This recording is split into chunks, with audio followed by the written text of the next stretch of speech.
नमस्कार। मैं रितेश कश्यप, राष्ट्र समर्पण न्यूज से। और हमारे बीच में आज हम लोगों ने जो टॉपिक चुना है वो टॉपिक है सावन का महीना सेकुलर करे शोर।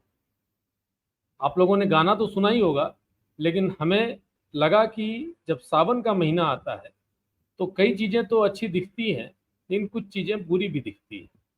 जब भी हमारे धर्म की बात होती है, हिंदू आस्थाओं की बात होती है, तो खुलेआम प्रहार होता है और प्रहार करने वाले अपने आप को सेकुलर कहते हैं।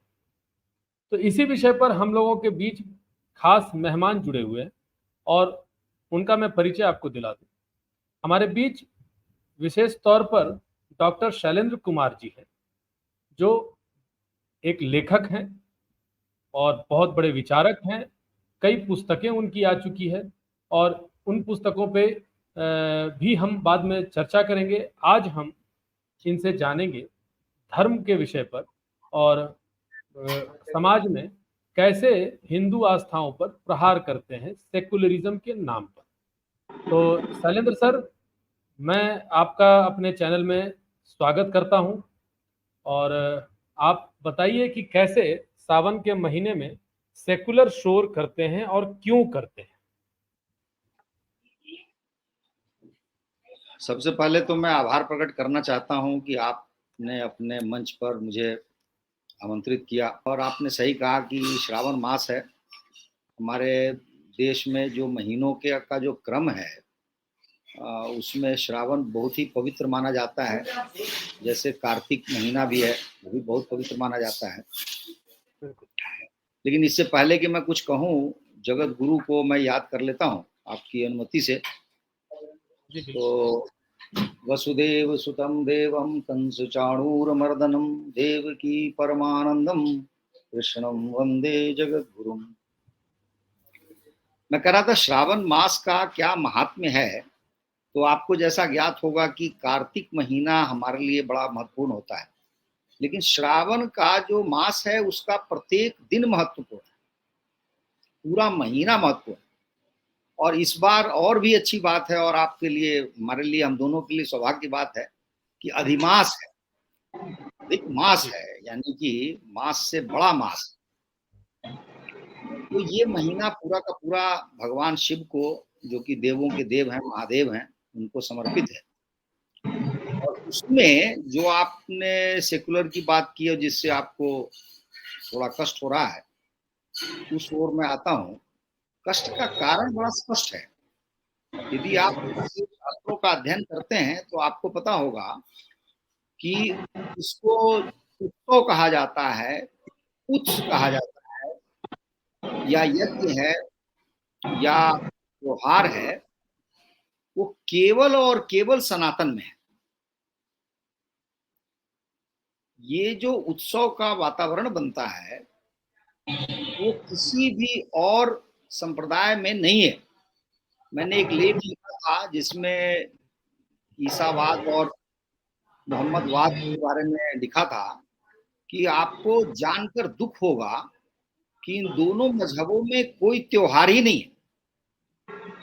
जैसे आप ध्यान से देखें तो ईद पे कोई उत्सव नहीं मनाया जा सकता, सिर्फ गले मिल लेते हैं, क्योंकि उसमें नृत्य, संगीत, सब कुछ पर प्रतिबंध है। जिसको क्रिसमस आप कहते हैं ईसाइयों का, वो क्रिसमस मात्र 100 साल पहले नहीं मनाया जाता था। बहुत कम लोगों को इसकी जानकारी है। अमेरिका के विभिन्न राज्यों में तो दंड दिया जाता था यदि किसी अपने घर पे किसी ने बत्तियां लगा दी, किसी ने वो कुछ झालर लगा दिए, दंड मिलता था। तो उत्सव जो है वो हमारे ही धर्म में है। और इस्लाम में जो ताजिया भी मनाया जाता है, वैसे वो भी शौक ही है, लेकिन फिर भी जो जितना कुछ भी मनाते हैं वो केवल और केवल भारत में मनाया जाता है। संसार में कहीं और जो शिया समुदाय है वो ताजिया आदि नहीं मनाते। इसका अर्थ यह है कि भारत में जो हिंदू धर्म में उत्सव धर्मिता है, उस उत्सव धर्मिता से प्रेरित होकर के वो ऐसा करते हैं। तो आपने जो कहा कि जिनको कष्ट होता है, कष्ट क्यों होता है, तो वो जो कष्ट है उसका प्रधान कारण यही है कि आप इतने उत्सवी हो जाते हैं, आप इतने मगन हो जाते हैं, जो उनको देखा नहीं जाता। क्योंकि ये जो शेष मजहब होते हैं ये शोक संतप्त हैं। भाई जीसस ने कहा तुम हंस नहीं सकते हो, चर्च कहता है तुम हंस नहीं सकते हो, इस्लाम में भी ऐसा ही है कि तुम हंस नहीं सकते हो। हंसना हंसना जो है सब जन्नत में है या हेवन में है। जमीन पर तुम रोने के लिए आए हो, दुखी दुखी रहो, सुख से तुम्हारा कोई लेना देना नहीं है। ईसावाद में कहा गया है कि हर मनुष्य जो पैदा होता है वो पापी ही पैदा होता है। अब ये अपने आप में बड़ा बहुत ही अजीबोगरीब चीज है कि एक छोटा सा शिशु जिसका जन्म हुआ है आप उसको पापी कैसे कर सकते हैं, लेकिन वो मानते हैं। तो ये जो उत्सव धर्मिता हमारी दिखती है और श्रावण मास में इतने प्रचंड रूप में दिखती है, जो आपको ढोल नगाड़े बाजा और जो भी बजता हुआ आपके सामने से जो परिदृश्य बनता है वो मन मोह लेता है। लेकिन चूंकि वो हमारे इस धर्म का हिस्सा नहीं है, हमारी संस्कृति का हिस्सा नहीं मानते अपने आप को, तो वो दुखी होते हैं। जो हिस्सा मानते हैं वो आनंदित होते हैं। तो जो हिस्सा नहीं मानते हैं वो दुखी होने लगते हैं, उनको कष्ट पहुंचता है। तो इसलिए आप देखते हैं कि तरह तरह की बातें, अनुचित बातें करते हैं, टिप्पणियां करते हैं। और आजकल तो सोशल मीडिया का युग है, तो उसमें भी ट्विटर है, व्हाट्सएप है, जहां जहां उनको जब भी अवसर मिलता है वो इस तरह की बात करते हैं। तो ये आपका संक्षिप्त उत्तर है आपके प्रश्न का कि क्यों उनमें वैसी एक बेचैनी है, क्या कष्ट है उनको। यही कष्ट है।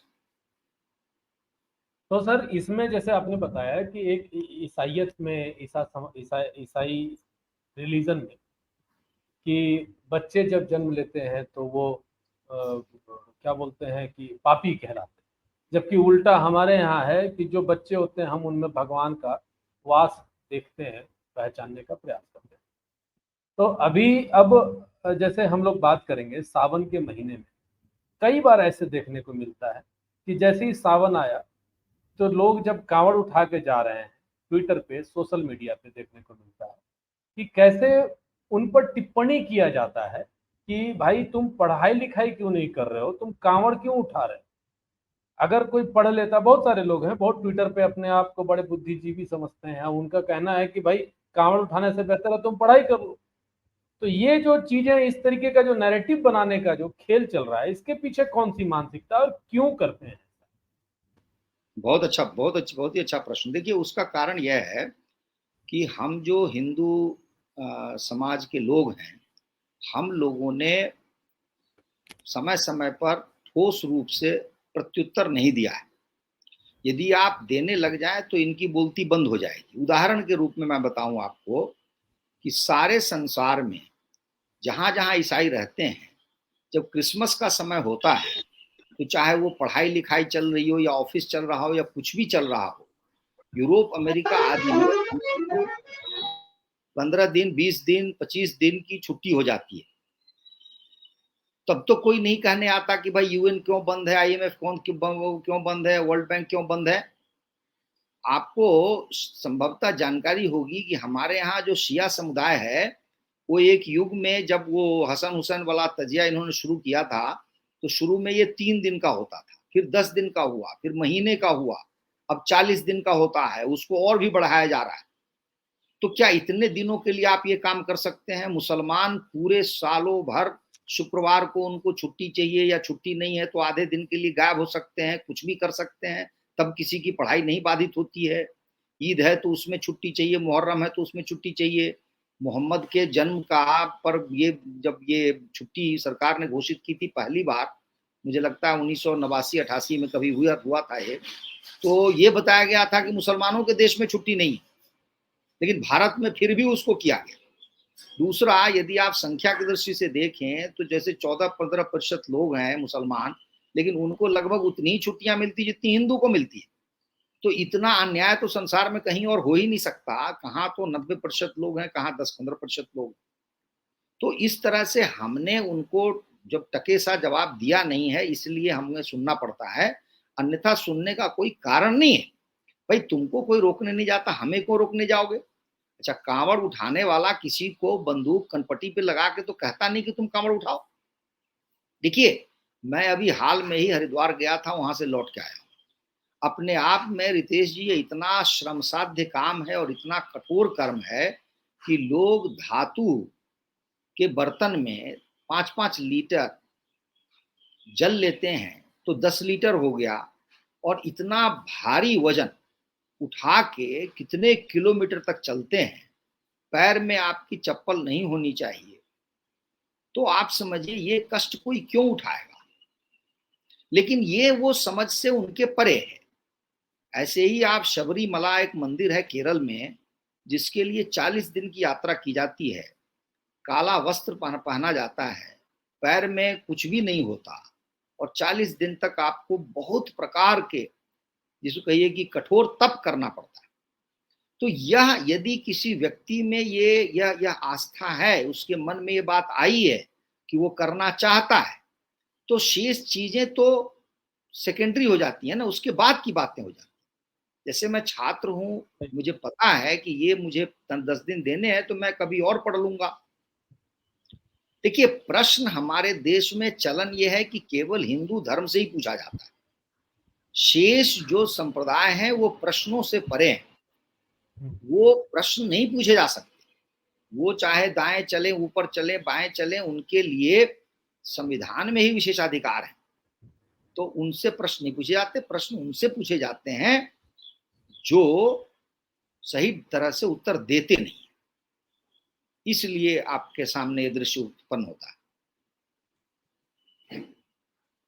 बिल्कुल, अगर हम इसको और आगे बढ़ाते हैं बात को, तो हम ये भी जानेंगे कि जब हम जानबूझकर, कई बार ऐसा देखने को मिलता है, जब भी हिंदू त्योहार आते हैं, चाहे वो रामनवमी हो, चाहे हनुमान जयंती की बात हो, और अभी जो हम वर्तमान में बात कर रहे हैं सावन की बात कर रहे हैं, तो अक्सर हमारे इस तरह के कार्यक्रमों पर लोग ये प्रयास करते हैं कि कहीं ना कहीं से हम इनकी आस्था के साथ खिलवाड़ करें, इनका मजाक उड़ाएं, इनका अपमान करें। अभी क्या है कि अब चर्चा चलने लगा, अभी कुछ दिन पहले बकरीद हुआ तो बड़ा बुरा लग रहा था जब लोग ग्रीन बोलते हैं कि बकरों का कत्ल नहीं होना चाहिए, तो उनको बड़ा बुरा लग रहा था कि क्यों ऐसा बोलते हैं। पेटा इंडिया जैसे संस्थाएं भी को भी खाली हिंदुओं के त्योहार ही दिखाई देते। लेकिन वहीं पर अगर बात करें कि अभी जब मांसाहार की बात अब करते हैं और शाकाहार की बात करते हैं, सावन में ज्यादातर लोग लहसुन और प्याज तक छोड़ देते हैं। जी। लहसुन और प्याज तक छोड़ देते हैं, और ऐसे सिचुएशन पे अगर कोई मांसाहार करने की बात करे और उसको अपने आस्था और अपने खान पान से जोड़ने का बात करे, इसको आप कैसे देखते हैं? क्या है हिंदू धर्म में मांसाहार की क्या जगह है? बहुत ही सुंदर प्रश्न आपने किया। देखिए, मेरे लिए तो ये बड़ा प्रिय मेरा विषय है, और मैं हिंदू धर्म पर आने से पहले ईसावाद मोहम्मदवाद पर कुछ टिप्पणी कर दूं ताकि ये स्पष्ट हो जाए। देखिए, मेरे सामने ये पुस्तक है जो मैंने लिखी है। इसमें मैंने विस्तार से वर्णन किया है बाइबिल को लेकर के। देखिए, ये मूलभूत भेद है जो शास्त्र पढ़ते हैं, हमारे शास्त्र पढ़ते हैं और दूसरे मजहबों के शास्त्रों का अनुभव है, तभी वो इस चीजों को समझते हैं। क्या है कि बाइबिल में एक अध्याय है जिसको जेनेसिस कहा जाता है। तो उसी से बाइबिल शुरू होता है। हिंदी में आप उसका कुछ भी नाम दे दें। तो जेनेसिस में क्या होता है कि एक बहुत ही अजीबोगरीब बात है, लेकिन अभी विस्तार का समय नहीं है, इसलिए मैं संक्षेप में बता रहा हूं कि जो गॉड है, और मैं यहाँ सबसे आग्रह करूंगा, गॉड सिर्फ गॉड है, उसको कभी आप ईश्वर नहीं कहिए। ईसाइयों ने बड़ी होशियारी से उसको परमेश्वर कहा है, जो कि बिल्कुल गलत है। और हिंदू समाज को उठ खड़ा होना चाहिए कि आप अपने गॉड को या अल्लाह को परमेश्वर नहीं कह सकते, क्योंकि वो दूसरी चीज है, और मैं बताऊंगा क्यों है। तो गॉड के मस्तिष्क में ये बात आई कि उसे मनुष्य की रचना करनी चाहिए, पहला तो प्रश्न आता है कि उसके मस्तिष्क में ये बात क्यों आई, है ना? इसका कोई प्रयोजन स्पष्ट नहीं है, लेकिन उसको लगा कि एक मनुष्य बनाना है। तो मनुष्य जो है वो एडम बनाता है, उसी एडम से आदम बना है। उर्दू बोले, फारसी बोले तो आदम है, अन्यथा ग्रीक, लैटिन, अंग्रेजी कहें तो वो एडम, उसको बनाता है। अब देखिए, बनाने के बाद गॉड पछताता है। अब ये भी गॉड नहीं हो सकता, ये गॉड का गुण नहीं हो सकता कि बनाने के बाद पछताए, लेकिन वो पछताता है और वो कहता है कि अरे ये तो बड़ी भूल हो गई कि एक को बनाया मैंने, मतलब एक व्यक्ति को बनाया, इसके साथ कोई नहीं है। तो वो उसके मस्तिष्क में एक बात पहुंचती है कि स्त्री बनानी चाहिए। अब यहीं से स्त्री की भी स्थिति समझ लीजिए आप। स्त्री मौलिक नहीं है, स्त्री मूल रचना नहीं है गॉड की। स्त्री एक बाद की सोची हुई चीज है। जैसे आप बाजार में कुछ खरीदने गए, कुछ खरीद लिया, बाद में लगा कि अरे यार एक तो पूंछ छूट गई है, वो भी ले लेते तो इसमें, जैसे आपने फ्रिज खरीदा, स्टैंड आ जाता तो बड़ा अच्छा होता। ये बहुत बड़ा अपमानजनक है स्त्री के लिए। तो स्त्री कैसे बनाई जाती है ये समझना है। तो पुरुष का जो पैर है, उस पैर के वहां से कुछ मांस निकाल के स्त्री की रचना होती है। इससे भी आप समझ सकते हैं कि स्त्री की क्या क्या क्या स्थान है। यानी स्त्री जो है पुरुष से निकली हुई चीज है, पहले मौलिक रचना नहीं है, पहले उसके विषय में सोचा नहीं, वो समाज का अभिन्न अंग नहीं है, उस पर समाज निर्भर नहीं है। चलिए ये हो गया। अब क्या हुआ, जब दोनों बन गए, रहने लगे, तो जिस स्थान पे रहते थे उसका नाम था ईडन गार्डन। ये हमारे लिए बड़ा दुर्भाग्यपूर्ण मामला है कि कलकत्ता का एक स्टेडियम है, उसका नाम ईडन गार्डन नहीं होना चाहिए। तो हम क्यों रखे उस चर्च के और बाइबल के उस शब्द का क्यों हम प्रयोग करें? लेकिन अब किसी को पता नहीं, आप जानते ही हैं, तेरेसा मदर हो गई, क्यों हुई किसी को नहीं पता। तो उसी प्रकार से है वो। तो वो हो गया। तो ईडन गार्डन में ये एडम और ईव, जो स्त्री है उसका नाम ईव है, और बहुत कम लोगों को जानकारी है कि ईव से ही एविल बना है। यानी वो जो नारी है वो दुष्टा है, वो उल्टा है, वो दुष्चरित्र है, वो उसका नाम ही है ईव। तो वो पुरुष और महिला दोनों तैयार हो गए हैं, बन गए हैं, अब वो ईडन गार्डन में भ्रमण कर रहे हैं। कुछ दिन बीत जाते हैं तो होता क्या है कि एक समय आता है जब एक सांप आता है बहुत बड़ा। हाँ, तो गॉड ने ये कहा दोनों को कि तुम दोनों इस ईडन गार्डन में भ्रमण करो, आनंद करो, भरपूर आनंद करो। एक ही काम है जो नहीं करना है। एक पेड़ दिखाया, बोला इसका फल मत खाना, इसको छूना मत। और वो ईडन गार्डन की जो परिकल्पना है वो हेवन की परिकल्पना है। तो उस हेवन में ईडन गार्डन है, ईडन गार्डन में दोनों प्राणी हैं। एक दिन एक बड़ा सा सांप आता है। जब एडम जो है कहीं घूम रहा होता है, ईव वहां रहती है, तो ईव से वो सांप कहता है कि तुमको जो गॉड ने बताया है वो इसलिए बताया है कि वो जो पेड़ है वो ज्ञान का फल पैदा करता है। यदि तुमने वो फल खा लिया तो तुम ज्ञानी हो जाओगी। इस कारण से गॉड ने तुमको ये बात कही हुई है, और मैं तुमसे कहता हूं कि तुम वो फल चखो और तुमको ज्ञान मिल जाएगा। यहां ध्यान देने वाली बात है कि देखिए गॉड कितना घटिया गॉड है कि वो एक हिसाब से झूठ बोलता है या छलता है अपनी ही बनाई हुई रचना को, जो कि एडम और ईव है। कहता है ज्ञान का फल नहीं ले, अर्थात तुम ज्ञानी मत बनो। और पूरे बाइबल में संदेश है कि मनुष्य को मूर्ख रहना चाहिए। इग्नोरेंस इज ब्लिस, ये सब जो नारे हैं ये सब बाइबल के नारे हैं। जितना मूर्ख रहो उतना अच्छा। उसमें एक नारा है कि ज्ञान से तुम्हें क्या लेना देना है, जब जीसस ही मिल गया, गॉड ही मिल गया, तो ज्ञान लेके क्या करो। तो ये जो महिला है, ईव है, वो जाती है, उसको खाती है, आते ही उसको ज्ञान हो जाता है। ज्ञान होते ही जो है वो निर्वस्त्र थी, तो अपने आप को वस्त्र से ढकती है, क्योंकि उसमें यह बोध ही नहीं था कि वो नारी है।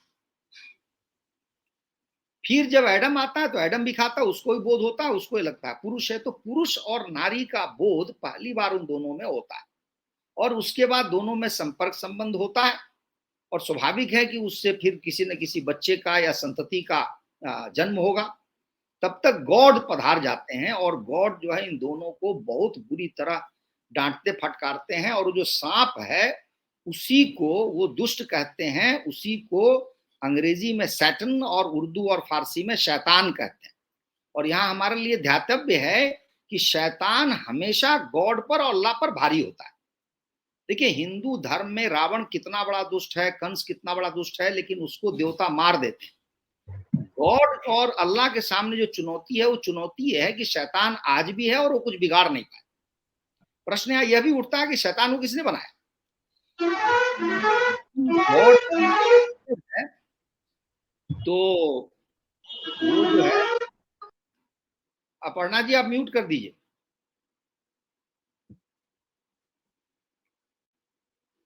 हाँ, तो गॉड अल्लाह क्रिएटर है, तो फिर ऐसा कैसे होगा? समझ रहे हैं आप? बिल्कुल। तो इसमें क्या हुआ, यहीं से हमारा जो असली प्रश्न है वो उठ खड़ा होता है।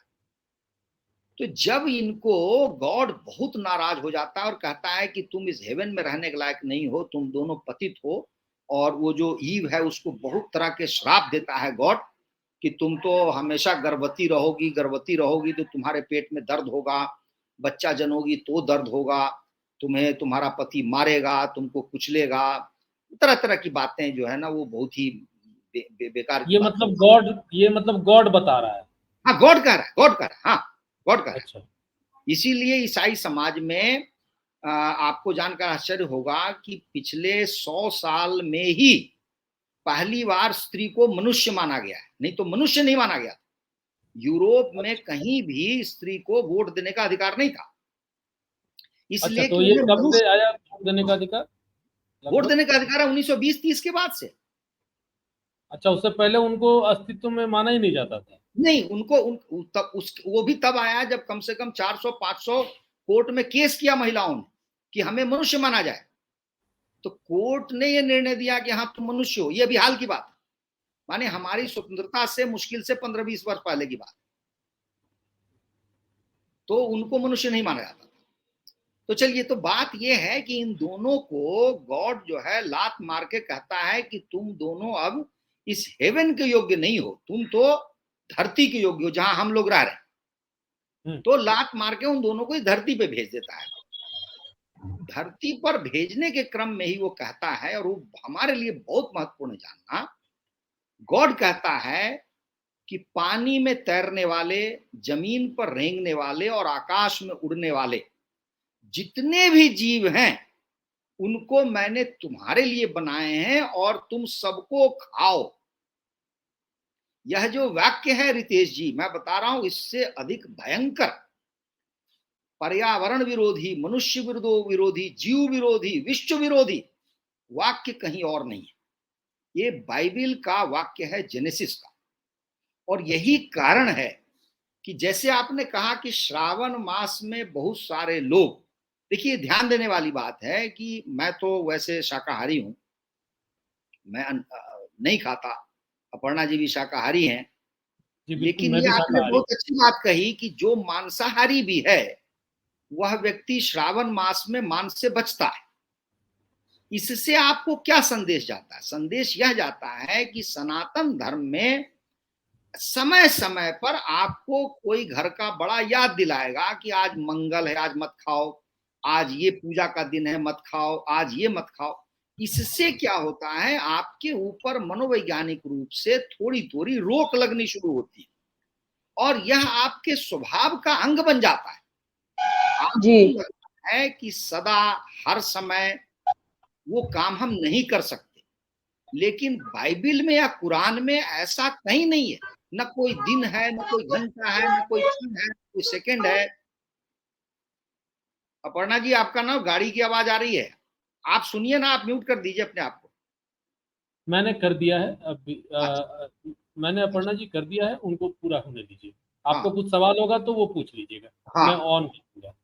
तो मैं ये कह रहा था कि अब आप समझिए इस बात को समझने की आवश्यकता है। दर्शकों से भी मैं आग्रह करूंगा कि वो इस बात को समझे कि आपके जीवन में यदि कोई भी, जिसको कहते हैं ना स्वच्छंदता, मतलब किसी भी तरह का कोई रोक टोक ना हो। जैसे आप ऐसे परिवार की कल्पना कीजिए कि एक शिशु जन्म लेता है और उसको उसके माँ बाप या बड़े कभी कुछ टोकते ही नहीं, तो आप आमतौर पे देखेंगे हमारा आपका स्वभाव होगा, कहेंगे अरे ये कितना बिगड़ैल बच्चा है, इसको माँ बाप ने टोका नहीं है क्या? तो ये जो रोक टोक है इनके संस्कार में ही नहीं है। न कोई उनके लिए दिन शुभ है, न कोई पवित्र है जिसको हम उल्टा है। इस्लाम में पवित्रता का मतलब यह है कि गो हत्या कर दीजिए, बकरे को काट दीजिए, घर में खून बहा दीजिए, उसको पवित्र मानते हैं। अब आइए कुरान पर। कुरान में यह लिखा हुआ है, जो अब कुरान के हर वचन जैसा कहा था अल्लाह का वचन है, तो अल्लाह का वचन ही सुनिए। अल्लाह कहता है सूअर को छोड़ करके तुम हर जानवर को खा सकते हो, और सूअर के प्रति भी गाय वाली बात नहीं है। देखिए, समझने का की आवश्यकता है। हम गाय को पवित्र मानते हैं, गाय को देवी मानते हैं, गाय को गौ माता कहते हैं, इसलिए हम उनको पूजते हैं या उसकी हत्या नहीं करना चाहते। सूअर बहुत गंदी चीज है, इतनी गंदी है कि अखाद्य है। अब आप समझ रहे हैं मेरे भाव कि मैं क्या कहना चाहता हूं? उसमें है कि सूअर को देख के मुसलमान भागता है, जैसे आप किसी घृणित वस्तु को देखकर भागते हैं। छूत वाली बात है, छुआछूत वाली बात। तो सूअर छोड़ के आप सारे पशु खा सकते हैं। कुत्ता इसलिए नहीं खाते कि मोहम्मद जो है उनको कुत्ते से नफरत थी, तो उस पर कुछ हदीस में चर्चा है, उल्लेख है, तो कुत्ते को नहीं मारते। कुत्ते से भी नफरत है, यहां भी वही भाव। तो आप किसी मुसलमान कुत्ता दिखाएंगे, वो मुसलमान भागेगा वहां से, उसको लगता है कि ये छीछी वाली बात है। तो अब आप देखिए, अब हम हिंदू धर्म पर आ जाते हैं। यहां आपने देख लिया कि संसार में किसी भी तरह का प्रतिबंध नहीं है खान पान पर। हमारे यहां चले आइए हिंदू धर्म में। हिंदू धर्म में क्या है कि यदि आप गीता में जो अध्याय 16 या 17 है, उसमें एक बहुत ही अच्छा श्लोक आता है। जो श्लोक क्या है? श्लोक क्या है कि रजो तमो और जो गुण हैं, ये जो सात्विक मतलब सत्व, रज और तमस, 3 तरह के मनुष्य के गुण बताए गए हैं। ये मनुष्य का स्वभाव है। सत्व का मतलब ही स्वभाव होता है, प्रकृति होती है। तो भगवान कृष्ण कहते हैं कि 3 तरह की प्रकृति होती है, 3 तरह के लोग होते हैं, सत्व होते हैं। अब जो सात्विक है वो क्या है? तो सात्विक का जीवन यदि कोई जी रहा है तो उसको सात्विक भोजन ही चाहिए। वो भोजन ऐसा होगा जिसमें पवित्रता होगी, जिसमें नमक कम होगा, जिसमें मिर्च कम होगी, जिसमें तेल कम होगा, जिससे आपको तामसी कोई नहीं बनाएगा, आपको राजसी कोई नहीं बनाएगा। तो ये कहिए कि योगी का भोजन है, अच्छा भोजन है, स्वास्थ्यप्रद भोजन है, जो आपको दीर्घायु बनाएगा, जो आपको स्वस्थ रखेगा। ये हमारे यहाँ आता है। उसके विपरीत यदि आप तमस की बात करें तो वो राक्षस की पूजा करने वाले होते हैं। वो हत्या भी कर सकते हैं, वो कुछ भी कर सकते हैं, उसी के अनुरूप उनका भोजन होता है। अब आप चले आइए पतंजलि के योग सूत्र में, योग शास्त्र में, या और भी जो योग पे लिखा गया है, या आपने या कभी किसी और ने किया होगा, तो यदि आप योग करना चाहते हैं, योग का अभ्यास करना चाहते हैं, तो पहला उसका जो सूत्र है वो यह है कि आपको शाकाहारी जीवन जीना है। उसके बाद मैंने स्वयं योग सीखा, मैंने स्वयं श्री श्री रविशंकर जी का जो सुदर्शन क्रिया होती है उसको सीखा। उसमें भी यही कहा जाता है कि वो बिल्कुल मना नहीं करते हैं कि मांसाहार से, लेकिन कहते हैं कि यदि आपको ये करना है तो आपको शाकाहारी जीवन जीना होगा, क्या अच्छा होगा आपके लिए, स्वास्थ्य। हमारे शास्त्रों में कहीं भी आपको मांसाहार का गुणगान नहीं गाया गया है, उसको उसका कहिए कि गौरवगान नहीं किया गया है, उल्टा उससे बचा गया है। अब मैं उदाहरण के तौर पर दिखाऊं कुछ, आपको बहुत अच्छा लगेगा। ये आपके सामने महाभारत है। महाभारत में मैं आपको दिखा रहा हूं, एक व्यक्ति है, व्यक्ति का महात्मा है, बहुत बड़े महात्मा है, उनका नाम है धर्मव्याध। ये जो धर्मव्याध हैं, ये जो वो क्या करते हैं कि वहां पे जानवर के नाम भी दिए हुए हैं। एक का नाम है भैंसा और एक का नाम है सुअर। और आप जानते होंगे कि हिंदू समाज में सुअर को मारा जाता है, सुअर को खाया जाता है। कुछ जातियां सुअर के मांस पर निर्भर भी करती हैं। वो हमारे आपके गांव में कभी आपने ध्यान दिया होगा तो आपको पता चलेगा। तो इसमें ये प्रसंग आता है। प्रसंग यह है कि एक ब्राह्मण है जिनका नाम है कौशिक। कौशिक जी। ब्राह्मण अपने आप को बहुत बड़ा, कहिए कि ज्ञानी ध्यानी मानते हैं और भिक्षुक बने हुए हैं, भिक्षा से अपना जीवन चलाते हैं। एक गृहस्थ आश्रम में वो एक दिन आ जाते हैं, गृहस्थ का घर है, तो उसमें एक नारी है, एक पुरुष है। पुरुष अभी अभी कमा कर आया है, खेत में काम करके आया है, तो उसकी जो पत्नी है वो उसके खाने पिलाने में, उसके हाथ पैर धोने में और उसको भोजन देने में लग जाती है। और ये जो कौशिक ब्राह्मण है अपने आप को बहुत बड़ा योगी महात्मा समझता है, वो आ गया भिक्षा लेने। तो भिक्षा के लिए जब वो पुकारता है उस स्त्री को, तो स्त्री कहती है कि आप थोड़े समय रुक जाइए, मेरे पति आए हैं, मैं इनको भोजन करा दूं, फिर आपको भिक्षा दूंगी। इससे ये क्रोधित हो जाता है। क्रोधावेश में आकर के वो पैर और पटकना शुरू करता है, और जब तक वो खिला पिला के बाहर आती है, वो और भी श्राप देने के मूड में आ जाता है ये ब्राह्मण, कि तुम कैसी स्त्री हो कि एक योगी महात्मा को तुमने महत्व नहीं दिया, अपने पति के काम में लग गई। उस पर वो स्त्री कहती है कि ऐसा है कि आप बहुत महत्वपूर्ण व्यक्ति हैं, लेकिन मेरे पति आए हैं और वो भूखे हैं, खेत से काम करके आए हैं, तो एक स्त्री के रूप में, पत्नी के रूप में मेरा प्रथम कर्तव्य यह है कि मैं उनको भोजन दे दूं, लेकिन मैं आपको दुखी करूं ये मेरा कतई प्रयोजन नहीं था, आप मुझे क्षमा करें, मैं आपको कुछ दूंगी। फिर बातचीत होने लगती है और अंततोगत्वा वो स्त्री कहती है कि आपका ज्ञान पूर्ण नहीं है, आप पूर्ण ज्ञानी नहीं है, आप मिथिला चले जाइए और मिथिला में एक धर्मव्याध नाम का व्यक्ति है, उससे मिलिए, उससे आपको पूर्ण ज्ञान मिलेगा। तो धर्मव्याध क्या है?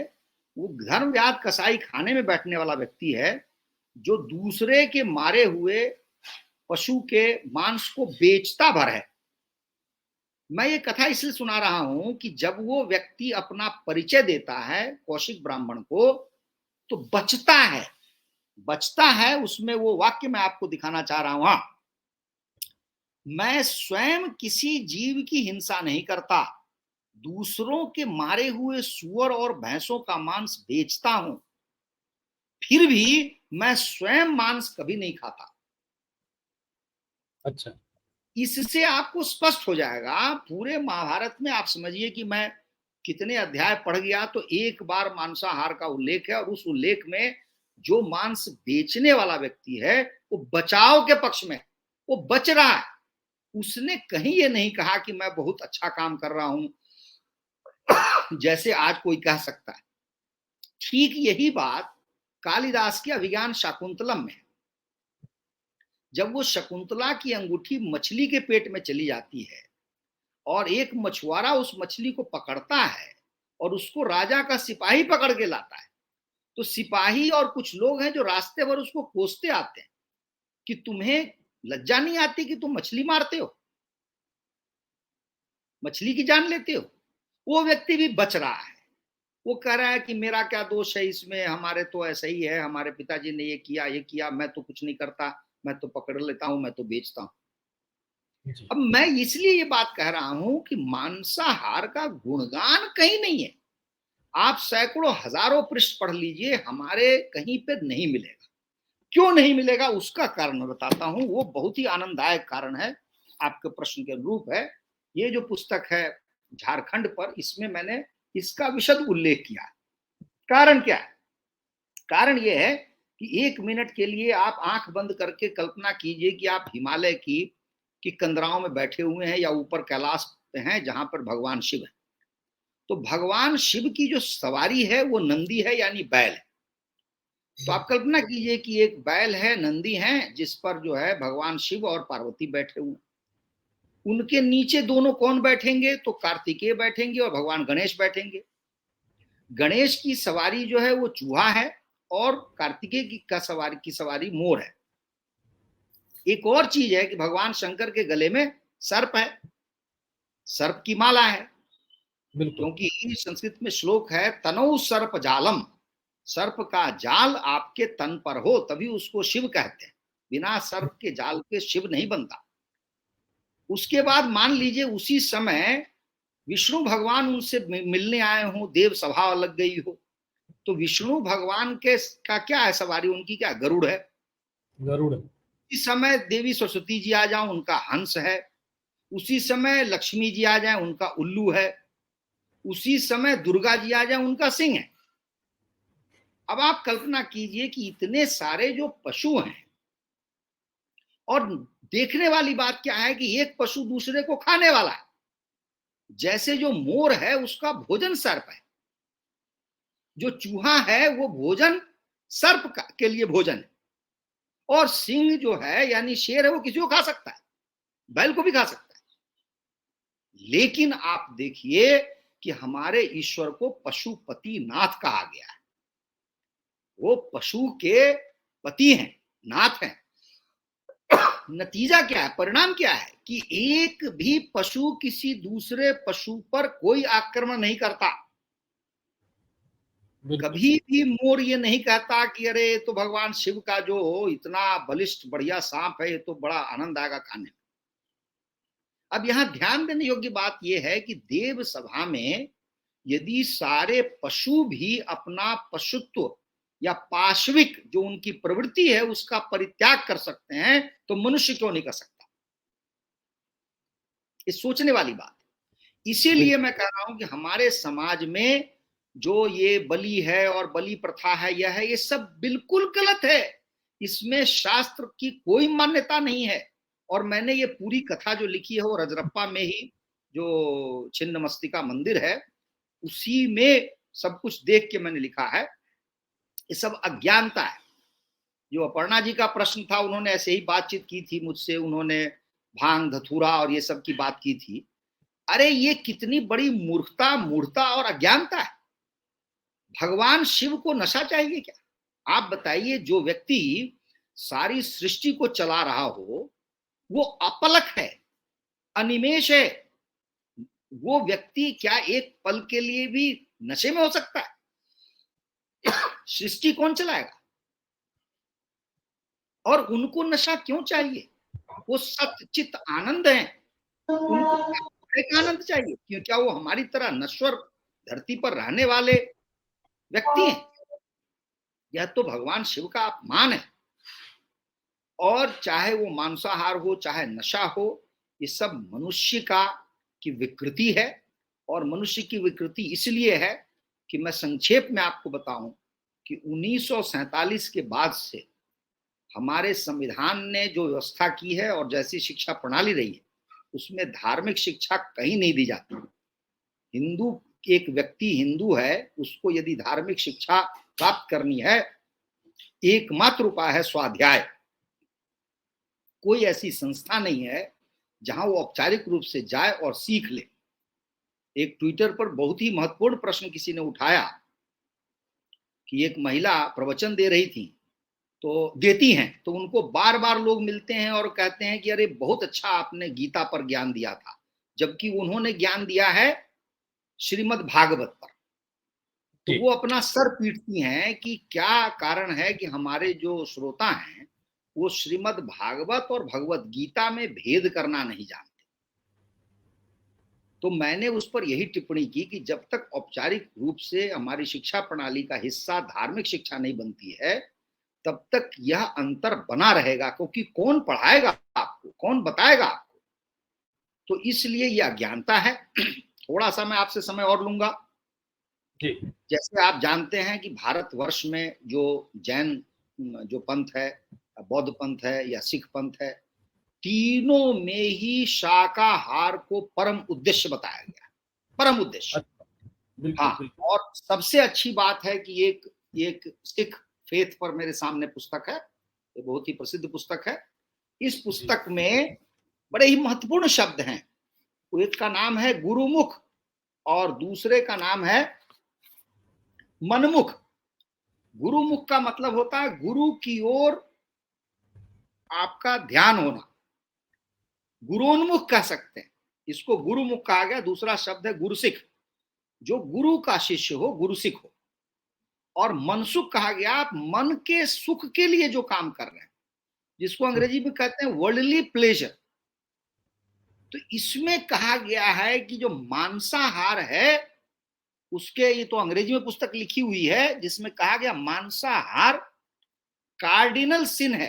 कार्डिनल शब्द जो है चर्च के लिए प्रयोग में आया है। चर्च का एक बहुत बड़ा पद होता है, प्रधान पद होता है, उसको कार्डिनल बोलते हैं। तो कार्डिनल सिन का मतलब हो गया सबसे बड़ा पाप, जिसको हम लोग हिंदी में कह सकते हैं महापाप। ये सिख में लिखा हुआ है। महात्मा बुद्ध के विषय में आप जानते हैं कि वो कहीं भी किसी की प्राण की हत्या के लिए वो बिल्कुल ही उसके विरोध में। जैन बिल्कुल में तो अहिंसक। है कि निर्जीव पदार्थ को भी वो कष्ट नहीं पहुंचाते। जल की धारा को बदल देना भी वो हिंसा मानते हैं। अपने मुंह पर पट्टी लगाते हैं कि छोटे छोटे जो जीवाणु कीटाणु हैं उनकी हत्या न हो जाए उनके मुंह में आकर। तो मैं ये मानता हूं कि ये भारतवर्ष की जो भूमि है वो विलक्षण भूमि है, जहां पर शाकाहार को बहुत ही ऊपर रखा गया है। और अब मैं आपको बताऊं कि हमारा जो सनातन धर्म है वह और शाकाहार एक दूसरे से अन्योन्याश्रय जुड़े हुए हैं, एक दूसरे पर निर्भर हैं। जैसे ये तुलसीदास ने लिखा है, ईश्वर अंश जीव अविनाशी, चेतन अमल सहज सुख राशि। इसका तात्पर्य यह होता है कि हम हर जीव में ईश्वर का अंश देखते हैं। अब ईश्वर के अंश से हमारा क्या अभिप्राय है? अभिप्राय यह है कि उसमें आत्मा है, और हमारी जो आत्मा है, जैसे हम कहते हैं किसी को गुस्से में कि अरे तुम अगले जन्म में उल्लू बन जाओगे, इसका मतलब है हम उल्लू बन सकते हैं, या हम पिछले जन्म में कोई और जीव रहे होंगे। तो ये जीवन चक्र है ना, उस चक्र को हम कैसे तोड़ सकते हैं, हम किसी जीव को कैसे मार सकते हैं, समझ रहे हैं? बिल्कुल। दूसरा क्या है, वह जीव हमारे परिवार का सदस्य है। उस जीव का निर्माण भी उसी ईश्वर ने किया है जिस ईश्वर की आराधना हम कर रहे हैं। मैंने जितने पशुओं की बात की जो सवारी है हमारे ईश्वर के, वो सारे पशु भी हमारे लिए आराध्य हैं। हम सर्प की पूजा करते हैं, हम नंदी की पूजा करते हैं। मैंने इस पुस्तक में दिखाया है कि किसी भी महादेव भगवान की मूर्ति या मंदिर की कल्पना करना कठिन है यदि वहां पर नंदी की मूर्ति न हो। सच्चाई यह है कि नंदी का आपको प्रणाम करके उनसे अनुमति लेकर के ही आप भगवान शिव के पास जा सकते हैं। उनको बिना प्रसन्न किए हुए शिव के दर्शन नहीं कर सकते। तो इसलिए हमारे यहाँ सनातन में पूजा पाठ जो कुछ भी है सब शुद्ध तभी माना जाता है कि वो सात्विक हो। और जो असात्विक बात है, मांसाहार की बात है, ये सब अज्ञानता के कारण है। और मूल कारण यह है कि जब हमारे यहाँ मुसलमान आ गए, मुसलमानों की जीवन शैली इतनी उटपटांग थी, हमारे से उल्टी थी, और जो लोग उनके शासन से लाभ कमाना चाहते थे वो उनके निकट गए। और आप जानते हैं भोजन निकटता बढ़ाता है, तो उनके भोजन को अपना लिया ताकि हम भी कुछ कुछ मिल जाएगा। और वही बात फिर बाद में ईसाइयों के साथ भी हुई। ईसाई का राज आया,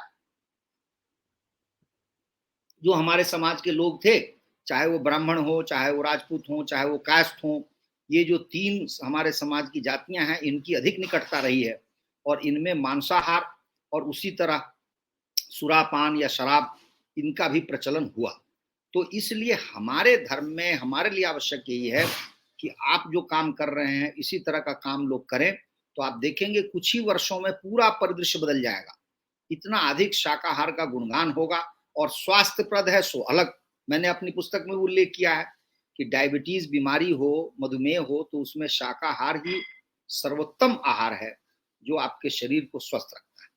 तो ये आपके प्रश्न का थोड़ा सा लंबा उत्तर हुआ, लेकिन मैं समझता हूँ कि आपको नहीं नहीं नहीं, बिल्कुल बिल्कुल, आपके लंबे उत्तर का ही अभी आवश्यकता भी है। मैं एक और बात आपसे पूछूंगा। ट्विटर के एक यूजर ने, जो अपने आप को बड़े सेकुलर और बड़े निष्पक्ष बात करते हैं, कहते हैं हमारे हिंदू रीति रिवाजों में बहुत सारी चीजें अच्छी हैं, बुरी हैं, वो हर एक में कहीं ना कहीं कुछ अच्छी बुरी होती हैं चीजें। हम लोग के सनातन संस्कृति में वर्तमान के दौर में हम लोग स्वामी विवेकानंद जी का बहुत उल्लेख करते हैं। हम उनके विचारों को बहुत मानते हैं, सर्वोपरि मानते हैं। उनका हिंदू दर्शन जो हम लोग बात करते हैं उनका बहुत मानते हैं कि बहुत ज्ञानी थे, उन्होंने समाज को बहुत कुछ दिया। अब क्या है कि उन्हीं के ऊपर टिप्पणी करते हुए लोग कहते हैं कि भाई वो तो खुद मांसाहारी थे, तो फिर आप मांसाहार क्यों नहीं करते हैं? इस पर आपका जवाब था कि हम हर बात उनकी माने, ये जरूरी थोड़ी ही ना है। लेकिन क्या सवाल ये है कि उन्होंने, स्वामी विवेकानंद जी ने कभी कहा था कि आप मांसाहार करो? जी शैलेंद्र जी। बहुत अच्छी बात, बहुत अच्छी बात आपने कही। देखिए, हमारे गांव में रितेश जी एक कहावत है कि बड़े जो कहें वह करो, बड़े जो करें वो नहीं करो, बिल्कुल। क्योंकि करने में त्रुटियां हो सकती हैं। देखिए, वो बड़े समृद्ध परिवार के व्यक्ति थे स्वामी विवेकानंद जी। मैंने उन पर कई पुस्तकें पढ़ी हैं। उनके पिताजी बहुत ही बड़े सफल वकील थे, जो एक साथ 20-20, 25-25 अपने नीचे असिस्टेंट रखा करते थे, और बहुत ही समृद्ध भी थे, हर तरह से संपन्न थे, किसी तरह का कोई अभाव नहीं था घर में।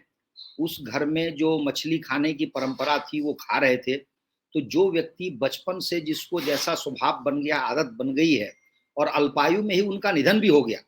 हमें नहीं मालूम कि वो 70, 80, 90 वर्ष जीते तो स्वामी विवेकानंद में कितना परिवर्तन होता। 39 साल का व्यक्ति तो युवा होता है, और इसलिए हम उनसे अधिक अपेक्षा करें, ये हमारे प्रति, उनके प्रति अन्याय है। लेकिन मेरे कहने का मतलब, उन्होंने खुल के ये नहीं कहा कि मांसाहार वरेण्य है, मांसाहार श्रेष्ठ है, तुम मांसाहार करो। मुझे कुछ पुस्तकों में मिला कि उन्होंने सिगरेट भी पी थी कई बार, तो लड़कपन में, किशोरावस्था में या कुछ में उन्होंने कर लिया। लेकिन मेरा कहना यह है कि ये जो तर्क निकालते हैं, ये उनकी मानसिक, उनका दिवालियापन है। आप गांधी जी को क्यों नहीं देखते? आप अन्य बड़े लोगों को नहीं देखते, क्यों नहीं देखते आप? गांधी जी ने अपने किशोरावस्था में एक हिसाब से गए थे, 18 साल के थे, इंग्लैंड थे, और उनकी पुस्तकें आप पढ़िए, उस समय से लेकर के मरने समय तक, 48 तक, उन्होंने इतने वक्तव्य दिए, इतने आंदोलन चलाए। इंग्लैंड में भी इन्होंने आंदोलन चलाए थे, वेजिटेरियन क्लब बनाया था, इंग्लैंड में लोहा मनवा लिया था, इंग्लैंड के लोगों ने शाकाहारी बनना स्वीकार कर लिया था। तो भाई, आप गांधी जी को क्यों नहीं देखते, और लोग क्यों नहीं देखते हैं जिन्होंने ये काम किया है? आप दयानंद सरस्वती को क्यों नहीं देखते, जिन्होंने इतना भीषण आंदोलन चलाया कि आपको पंजाब, हरियाणा, दिल्ली, पश्चिम उत्तर प्रदेश, इन सब क्षेत्रों में एक एक व्यक्ति ने मांसाहार से किनारा कर लिया अपना। हरियाणा में कुछ समय पहले तक कोई अंडा बेचने वाला नहीं होता था। तो विवेकानंद जी पर सब कुछ करना। दूसरा, फिर भी मैं कह रहा हूं कि यदि उन्होंने किया भी है तो भाई हमें क्यों मानना चाहिए? वो कोई वैज्ञानिक तथ्य था, उन्होंने उसमें, उनमें कोई त्रुटि हो सकती है, उन्होंने कुछ किया होगा, लेकिन यह आवश्यक नहीं है। उसी बंगाल की मैं रिपोर्ट बताऊं जो मैंने अपनी पुस्तक में उदाहरण दिया है। बंगाल में चूंकि एक अध्ययन हुआ है स्वास्थ्य पर, भारत के कोस्टल एरिया पर, तटीय प्रदेशों पर, और तटीय प्रदेशों के बारे में लिखा गया है कि जहां जहां लोग बहुत मछली का सेवन करते हैं, वहां सबसे अधिक मधुमेह रोग है, क्योंकि मछली भी आपको रोग में निदान। अच्छा, दूसरा, अब तो मछली बिल्कुल भी नहीं खाना चाहिए। मैं जगह का नाम नहीं बताऊंगा, लेकिन झारखंड की बात है वो, जहां पर मछली को, जो तालाब में मछली पाली जाती है, या ऐसे बंद जगह में, मतलब जो नदी नहीं है, समुद्र नहीं है, उसमें मछली को जल्दी बड़ा करने के लिए, जैसे मुर्गियों को जल्दी बड़ा करने के लिए 36 तरह की दवाएं दी जाती हैं, वो सारी दवाएं शरीर के लिए हानिकारक हैं। वैसे ही मछली को, मछली का मांस ही स्लॉटर हाउस में, यानी कत्ल खाने के खून से सान के खिलाया जाता है। मैंने अपनी आंखों से देखा। अच्छा। अब आप ये कल्पना कीजिए कि आप कहिए तो मैं आपको, रितेश जी आप तो वहीं पे, हम आपको घुमा के दिखा दूंगा झारखंड में जो हो रहा है, लेकिन आप ये केवल कल्पना कीजिए कि क्या कोई ऐसा पदार्थ आप खा सकते हैं जिसको मांस खिलाया गया हो, वो मांस भी वो खून में साना गया हो, और उसके दाने बने हो, और वो मछली को खिलाया जाता है। वैसे ही मुर्गियों को, वो जो पोल्ट्री फार्म है उसमें खिलाया जाता है। मैं स्वयं औषधि और दवाओं पर भारत सरकार में बहुत लंबा समय मैंने काम किया है, इसलिए मुझे उसकी विशेष समझ है। तो आप क्या खा सकते हैं उसको? कतई नहीं। तो इसलिए किसी भी प्रकार से हमारे लिए, और ये जो श्रावण मास की बात है, और ये जो समय समय पर रोक है, समय समय पर टोक है, ये हमारे ऋषियों मुनियों जिन्होंने बनाया है, और हम देवी देवताओं का जिस प्रकार आराधना करते हैं, इसी से हम आध्यात्मिक हो सकते हैं, इसी से हम धार्मिक हो सकते हैं, इसी से हम स्वास्थ्यप्रद भी हो सकते हैं, हम हर एक व्यक्ति शतायु हो सकते हैं। मैंने एक बार कहीं एक वार्ता में कहा था कि जो सनातनी है वही युवा है। जिसको युवा कहते क्या है? युवा यह होता है जो शरीर से, आत्मा से, बल से, है ना, भावना से, हर एक रूप से वो युवावस्था में रहे। तो वो जो युवा है वो केवल सनातन मार्ग पे ही चल के आपको प्राप्त किया सकता है, अन्यथा आपका कोई चारा नहीं है। आप कहाँ समाप्त हो जाएंगे इसका कोई पता नहीं है, जो आप सारी दुनिया में देख रहे हैं। अब मैं सर मेरा एक प्रश्न है। अपर्णा जी से ही मैं बोलूंगा कि आप अपना एक प्रश्न यहाँ पर रखें और आपकी बातें। जी अपर्णा जी। सर जैसे आपने अभी मछली की बात की, तो ब्राह्मण समाज में ऐसा होता है कि कोई भी शुभ या अशुभ कार्य मछली के ही दान से, मछली के ही खाने से समाप्त होता है। जैसे घर बनता है तो नींव डलता है, उसमें चांदी का मछली नींव डालने समय जमीन के अंदर डालते हैं। शादी होती है तो कच्चा मछली बेटी की विदाई में देते हैं, या जब बारात जा रही है तो उनको मछली खिलाकर विदा करते हैं। या श्राद्ध होता है, मृत्यु किसी की हो गई तो श्राद्ध भोज, मृत्यु भोज के पश्चात शुद्धि के लिए फिर मछली का इस्तेमाल किया जाता है, मछली का भोज किया जाता है। तो इसको, और दूसरी चीज की हमारे यहाँ लोग, मैंने सुना है लोगों से कहते हुए कि दो तरह के ब्राह्मण होते हैं, एक शैव होते हैं, एक शाक्त, एक वैष्णव होते हैं, एक शाक्य होते हैं। तो जो वैष्णव होते हैं वो मांस मछली का प्रयोग नहीं करते हैं, और जो शाक्त होते हैं अर्थात शक्ति के पूजक होते, उपासक होते हैं, वो मछली का प्रयोग करते हैं। बलि प्रथा उनके में निहितार्थ है उनके लिए। तो इस बारे में मैं चाहूंगी कि आप थोड़ा प्रकाश डालें। बहुत अच्छा, बहुत ही अच्छा प्रश्न है आपका। देखिए ऐसा है अपर्णा जी कि भगवान विष्णु का क्या एक अवतार है कि नहीं जिसको मत्स्यावतार कहते हैं? बिल्कुल है। भगवान जिस रूप को ग्रहण करते हैं, क्या उस रूप की हम हत्या कर सकते हैं? मछली देखने से यात्रा शुभ होती है, ये पानी में रख के देखा जाता है, ये तो हम लोगों ने भी किया है। यात्रा के समय छोटी सी मछली पकड़ के किसी कलश की तरह रख के हमको दिखाया जाता था, या कभी कभी आगे बढ़ते तो किसी पोखर तालाब में खाता था, झांक के देखो मछली होगी। यहाँ बात है मछली की हत्या करना, मारना, वह सिर्फ और सिर्फ अज्ञानता के कारण है। चांदी की मछली बना के आप नींव में डालें, उससे किसी को क्या आपत्ति हो सकती? तो और शुभ काम है।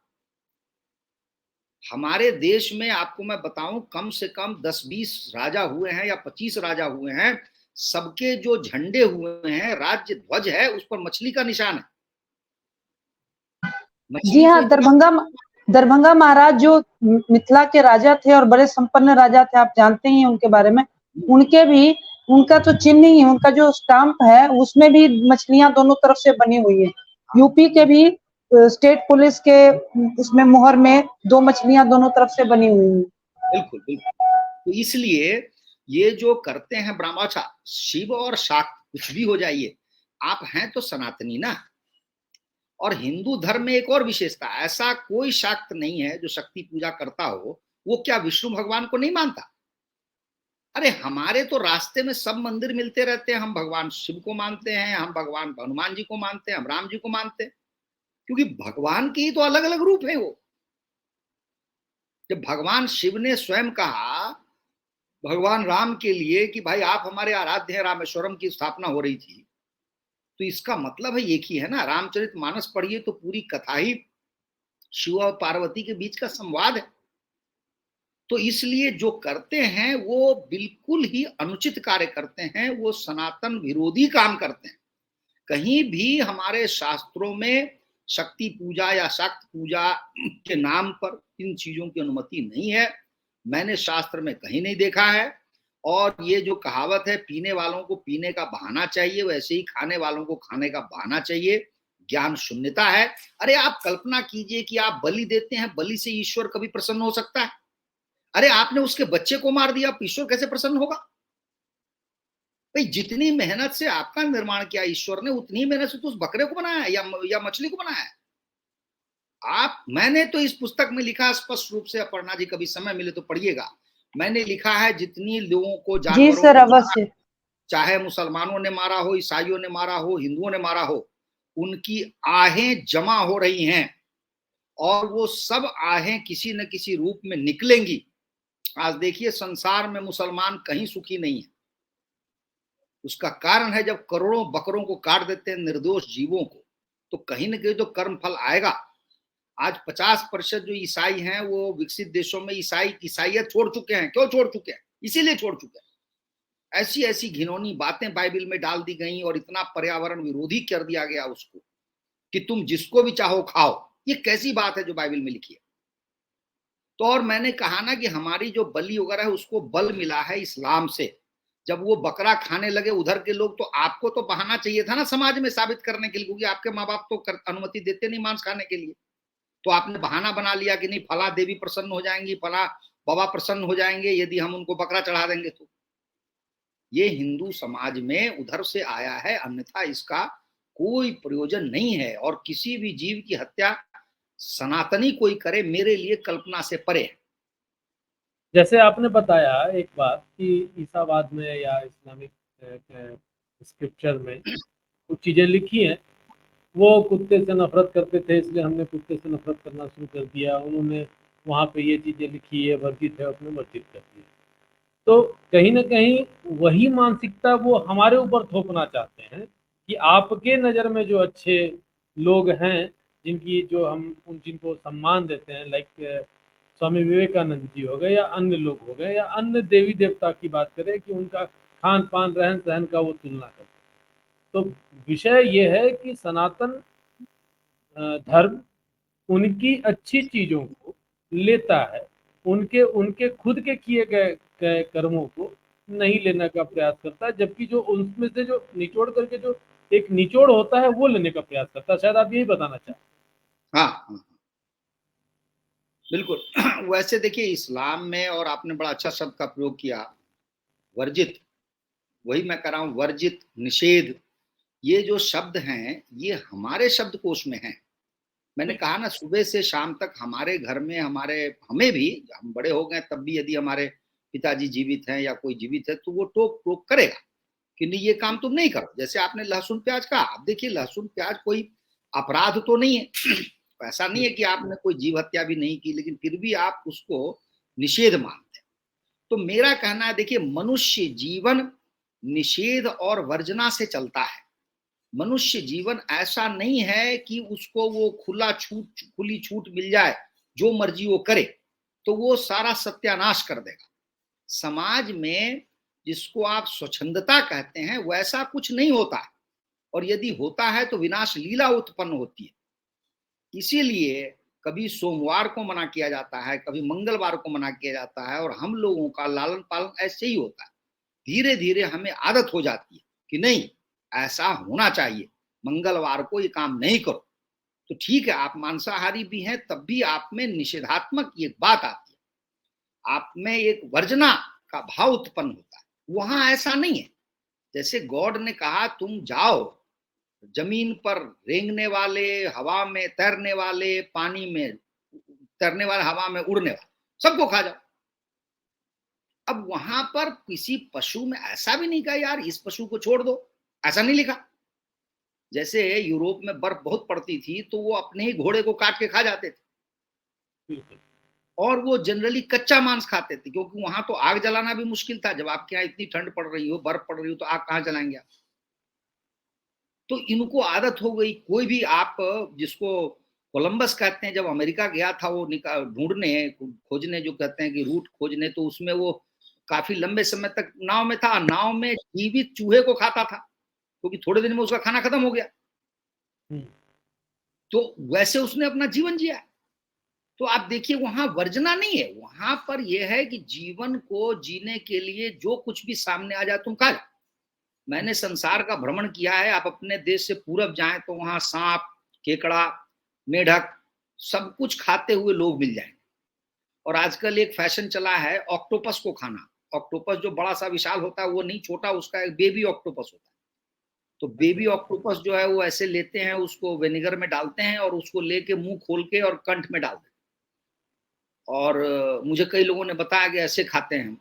अब मैंने कहा जब कंठ में चला गया तो तुम्हें तो स्वाद भी नहीं मालूम हुआ, तो तुमने खा क्या किया और क्यों इसका इतना फैशन है, मुझे नहीं समझ में आया। लेकिन कोई भी जीव है, कोई भी चीज हो, आप उसको खाइए। और उसको तो जीवित को डाला जाता है कढ़ाई में, और उसको बड़ा फैशन है कि नहीं हमने तो मूविंग जीव हम खाते हैं, वो ऐसे बोलते हैं वहां पे कोरिया आदि में। तो ये सब जो है मनुष्येतर व्यवहार है, पाशिक व्यवहार है।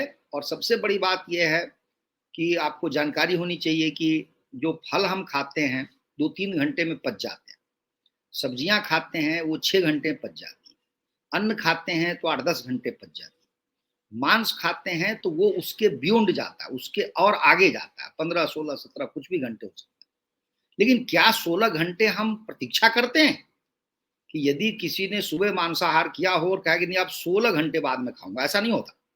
जबकि आप देखेंगे कि बाघ और शेर, मैंने बहुत जंगल का भ्रमण किया है और देखा है ध्यान से, और जो फॉरेस्ट डिपार्टमेंट के लोग उन्होंने मुझे जानकारी दी है कि एक शेर अगर ये बकरा भेड़ किसी को खा जाए तो महीना भर नहीं खाता है, वो महीना भर नहीं खाता है, क्योंकि उसे पता है कि वो कब उसका पचा है।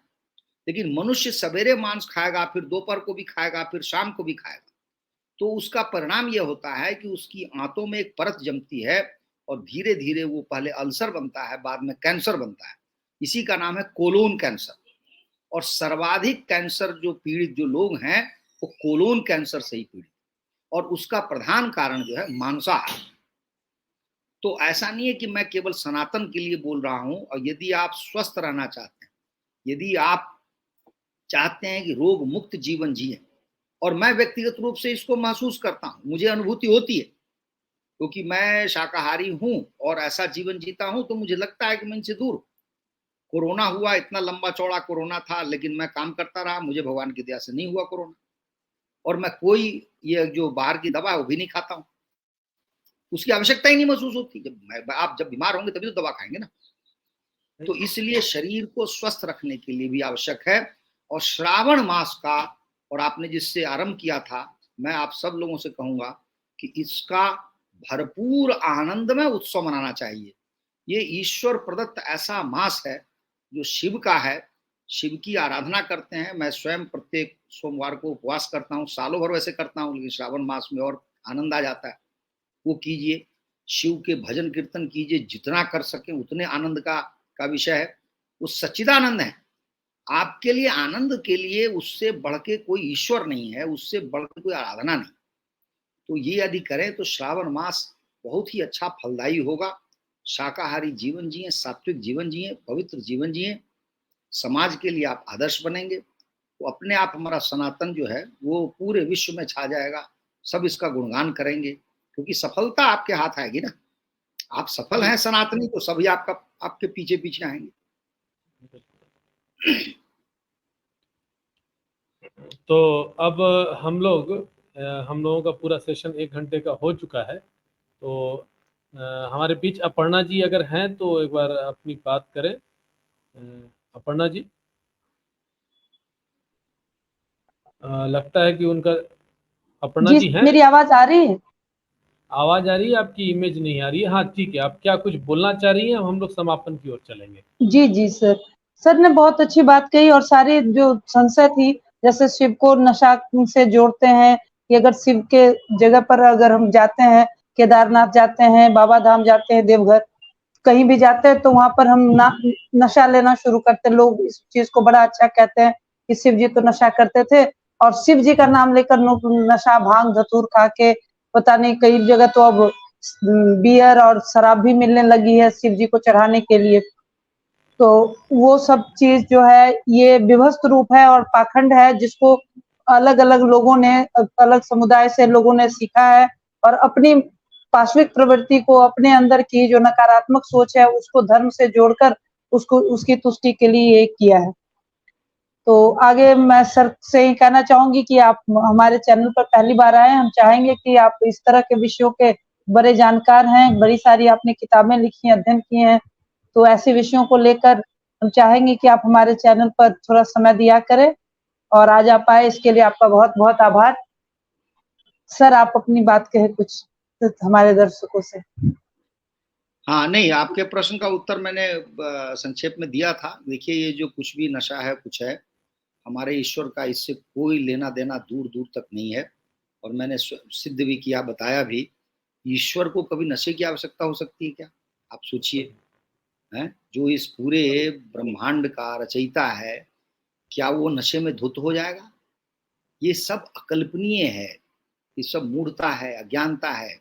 एक ही बात मैं अंत में कहना चाहूंगा कि हमारे यहाँ 1947 के बाद से अभी तक जो शिक्षा प्रणाली है, उसमें क्या है कि चूंकि धर्म की शिक्षा ही नहीं है, कोई व्यक्ति महाभारत नहीं पढ़ता, कोई व्यक्ति रामायण नहीं पढ़ता, चलिए नहीं पढ़ता, लेकिन यदि विद्यालयों में उसको संक्षेप में भी बताया जाता तो हर बच्चा जान जाता, क्योंकि ये औपचारिक शिक्षा होती है। परिवार में वो संभव नहीं है, क्योंकि परिवार में ही लोगों को ज्ञान नहीं है, तो वो अपने बच्चों को कहाँ से ध्यान देंगे। और हमारा जो हिंदू समाज है वो थोड़ा सा चाहता है, ज्यादा ही जागरूक हो गया है, कैसे हमारा बच्चा मैनेजमेंट कर ले, इंजीनियरिंग कर ले, कुछ कर ले, नौकरी कर ले, अच्छा पैसा कमा ले।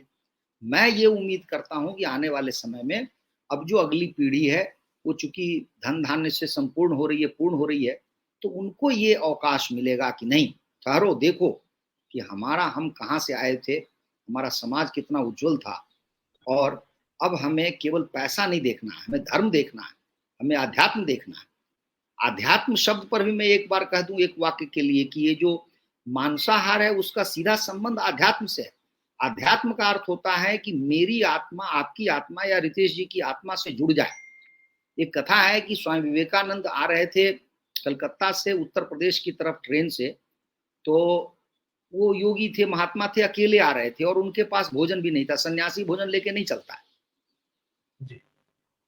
लेकिन उनको भूख लगी, रात को वो वैसे ही सो गए, तो उनके बगल में एक व्यक्ति बैठा हुआ था जो सामने की सीट पर मजेदार ढंग से काफी व्यंजन के साथ भोजन कर रहा था, और देखा कि ये भूखा आदमी मेरी तरफ देख रहा है और बड़ा ही यंग है, जवान है, युवा है और देखने में अच्छा है, लेकिन गिरुआ वस्त्र पहना है, तो इसको काफी गाली गलौज की भाषा में डांटा कि तुम अभागे हो, मूर्ख हो, बेवकूफ हो, ये गिरुआ वस्त्र पहन के नौटंकी करते हो, तुम्हारे पास खाने को नहीं, देखो मैं कितना बढ़िया बढ़िया व्यंजन खा रहा हूँ, ऐसे ऐसे कह के वो इनको मुंह चढ़ा रहा था। इन्हें बेचारे ने कोई जवाब नहीं दिया, कोई उत्तर नहीं दिया, क्योंकि उनको मालूम था किसी कुपात्र से बात करने से क्या फायदा। उसी समय ट्रेन रुकी, ट्रेन से उतरे तो एक व्यक्ति भागता हुआ है इनके चरण पे पड़ गया, कह रहा है कि स्वामी जी मैं 1.5 घंटे से यहीं बैठा था स्टेशन पे और आप ही की प्रतीक्षा कर रहा था। तो उन्होंने कहा लेकिन मुझे तो पता नहीं था कि तो आप मेरी प्रतीक्षा कर रहे थे, आप हैं कौन? बोला स्वामी जी आप मुझे नहीं पहचानते, मैं पहचानता हूं। बोला आप किनारे तो आइए, और किनारे आया तो जो सामने वाला व्यक्ति भोजन कर रहा था उससे 2 गुना व्यंजन वो बेचारा पोटली में बांध के लाया था, और वहीं स्टेशन पर उनको भरपेट खिलाया, उसमें पूरी जलेबी सब्जी, मतलब स्वामी विवेकानंद ने स्वयं लिखा, इतना बढ़िया भोजन था कि वो खिड़की से झांक रहा था कि देखा कि ये इसको, जिसको मैं डांट रहा था, निठल्ला कर रहा था, उसको इतना भोजन खिला। फिर धीरे धीरे बात होने लगी तो उस व्यक्ति ने कहा कि महाराज रात को 12-1 बजे मुझे सपना आया कि एक सन्यासी स्टेशन पे खड़ा है और तुम सो रहे हो, पत्नी को जगाओ, भोजन बनवाओ। उसी समय उसने पत्नी को जगाया, पत्नी ने कहा कि मेरे पति को दौरा पड़ गया है पागलपन का, कौन सा योगी है जानता नहीं है, कह रहा है कि स्टेशन पे खड़ा है। बोला नहीं खड़ा है, तुम बनाओ। और पत्नी ने 2 बजे रात से ही सवेरे तक काफी सारे व्यंजन बनाए, क्योंकि वो चाह रही थी कि भाई योगी महात्मा प्रसन्न हो जाए, और वो लेकर के वो व्यक्ति आया स्टेशन पे और खूब भरपूर भोजन खिलाए। इसको आध्यात्म कहते हैं, क्योंकि आत्मा दूसरी आत्मा से जुड़ी होती है, वैसे ही एक जीव दूसरे जीव से जुड़ा होता है। ये जो जीवन चक्र है इसका महात्म केवल सनातन समझता है, इसलिए हमारा कोई अधिकार हमें ईश्वर नहीं देता कि किसी जीव की हत्या करें, कष्ट करें। अंतिम शब्द मैं कहना चाह रहा हूं, जो शब्द बहुत महत्वपूर्ण है, वो शब्द है गौरी पते पशु पाशनाशम। ये शब्द एक श्लोक में आया है, इसका मतलब ये होता है, पशु पाशनाशम का मतलब होता है पशु बंधन। यदि किसी पशु को आपने बंधन में रखा हो उसको नष्ट कीजिए, यानी संकट मोचन।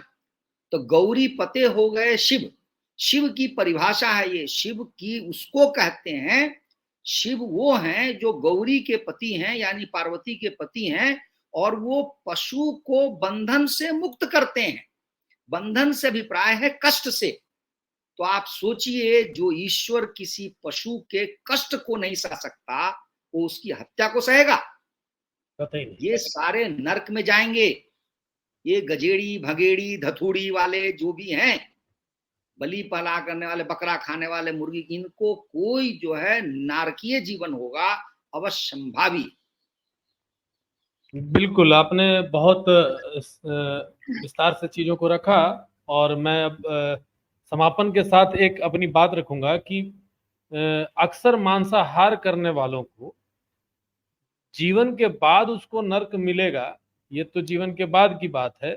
इसी जीवन में कई तरह के नर्क वाले स्थिति में उनको देखा गया है। कोई पेट बिल्कुल, से मैंने कहा भी। ग्रस्त है, जी। कोई डायबिटीज से ग्रस्त है, हाँ हाँ। कोई किडनी से है, तो किसी को कैंसर हो रहा है। तो ये इसी जीवन में नर्क भोग रहे हैं। जो अगर अगर अगर जो सनातन धर्मावलंबी नहीं है, उनके लिए भी ये एक जानने वाली बात है कि आप नहीं मानते हैं कि अगर पुनर्जन्म होता है, मत मानिए, इसी जन्म में ये नर्क का जीवन होता है। ये तो आप अपने आसपास के समाज में देख सकते हैं। तो सावन के महीने में जो सेकुलर के लोग जो शोर कर रहे हैं, इस विषय पर आज हम लोगों की एक महत्वपूर्ण चर्चा हुई, जिसमें हमारे मुख्य अतिथि और मुख्य वक्ता के तौर पर डॉक्टर शैलेंद्र जी, जो एक लेखक हैं, विचारक हैं, और कई तरह के अवार्ड इन्हें मिल चुके हैं इनके लेखनी पर, और कैसा इन्होंने अपनी बात कही, कैसे इन्होंने सारी बातों को कहा। तो अभी तक के लिए तो हम लोग आप लोगों से अब ये बोलेंगे कि आप हमारे चैनल को सब्सक्राइब करें और शैलेंद्र सर की बातों को हर एक समाज में धन्यवाद। जय श्री राम, जय महाकाल। सबको प्रणाम, आपके दर्शकों को प्रणाम।